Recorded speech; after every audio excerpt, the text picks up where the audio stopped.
سورۃ اللیل بسم اللہ الرحمن الرحیم واللیل اذا یغشا والنہار اذا تجلی وما خلق الذکر والانثى ان سعیکم لشتی فاما من اعطى واتقى وصدق بالحسنى فسنیسرہ للیسرى۔ قسم ہے رات کی جب کہ وہ چھا جائے اور دن کی جب کہ وہ روشن ہو، دو مختلف چیزیں، اور اس ذات کی جس نے نر اور مادہ کو پیدا کیا۔ نر اور مادہ دو مختلف چیزیں، در حقیقت تم لوگوں کی کوششیں مختلف قسم کی ہیں، یعنی انسان کی کوششوں میں بھی اچھا اور برا دونوں چیزیں شامل ہوتی ہیں۔ تو جس نے راہ خدا میں مال دیا اور اللہ کی نافرمانی سے پرہیز کیا اور بھلائی کو سچ مانا، اس کو ہم آسان راستے کے لیے سہولت دیں گے، یعنی ایک نیکی دوسری نیکی کا دروازہ کھول دے گی، اس کے لیے اللہ تعالیٰ پھر نیکی کرنا آسان کر دیں گے۔ ہوتا یہ ہے کہ انسان جب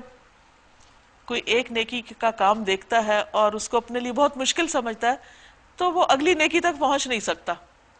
لیکن جب ایک دفعہ انسان اپنے آپ پہ کنٹرول کر کے ایک اچھا کام کر لیتا ہے تو اللہ تعالیٰ اس کو ایک اور اچھا کام دکھا دیتے ہیں اور یوں اس کے لیے خیر و بھلائی کے دروازے کھلتے چلے جاتے ہیں۔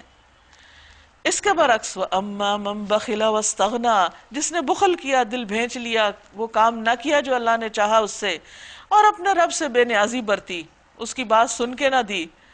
وَكَذَّبَ بِالْحُسْنَىٰ، بھلائی کو جھٹلا دیا، نیکی کا موقع سامنے آنے پر اس سے فائدہ نہیں اٹھایا، اس کا انکار کر دیا، فَسَنُيَسِّرُهُ لِلْعُسْرَىٰ، ہم اس کو سخت راستے کی سہولت دیں گے، آسان راستہ جنت کا کر دیں گے اور مشکل راستہ، اس کے لیے مشکل راستہ بنا دیں گے جنت کو، یعنی پھر یہ جہنم کی طرف جانا آسان سمجھے گا،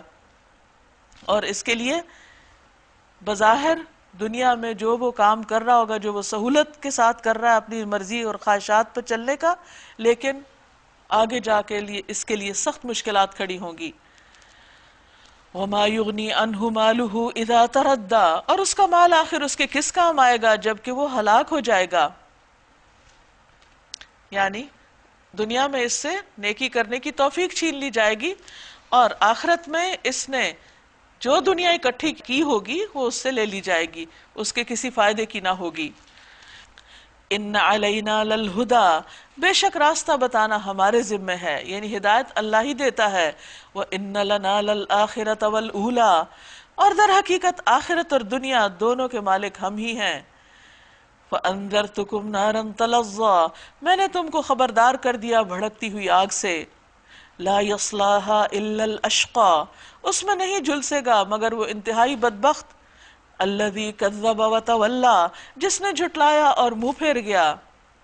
حق کی بات نہ سنی، اس پر عمل نہ کیا۔ وسيجنبها الاتقى، اور اس سے دور رکھا جائے گا وہ جو سب سے زیادہ پرہیزگار ہوگا، متقی ہوگا۔ کون ہے وہ متقی؟ الذي يؤتي ماله يتزكى، جو پاکیزگی حاصل کرنے کے لیے اپنا مال دیتا ہے۔ تو اس سے پتہ چلتا ہے کہ اللہ کی راہ میں صدقہ خیرات کرنا انسان کے دل نفس کی آلائشوں کو بھی دور کرتا ہے، اس کے مال کو بھی پاک کرتا ہے، اس کے خیالات کو بھی پاک کرتا ہے اور اس کے لیے جنت کی راہ آسان کرتا ہے۔ اس پر کسی کا کوئی احسان نہیں جس کا بدلہ اسے دینا ہو، یعنی وہ بدلے میں نہیں نیکی کرتا کہ کسی نے اس کو کچھ دیا تھا جس کے جواب میں وہ لوٹا رہا ہے، وہ تو صرف اپنے رب برتر کی رضا جوئی کے لیے یہ کام کرتا ہے، یعنی اللہ کو خوش کرنے کے لیے۔ وَلَسَوْفَ يَرْضَىٰ، اور البتہ ضرور وہ اس سے راضی ہو جائے گا، یعنی جو جتنی خالص نیت کے ساتھ اللہ کی خوشنودی کے لیے کام کرے گا، اپنا مال خرچ کرے گا، اللہ تعالیٰ اس کو بہترین شکل میں اس کا بدلہ عطا کرے گا۔ لیکن یہ کام ہے مشکل، انسان فوراً دوسرے سے جزا چاہتا ہے، شکریہ چاہتا ہے، بدلہ چاہتا ہے، لیکن جن کو اللہ نے حکمت دی ہو، صبر دیا ہو اور اللہ کے وعدوں پر یقین ہو، ان کے لیے پھر یہ مشکل نہیں رہتا۔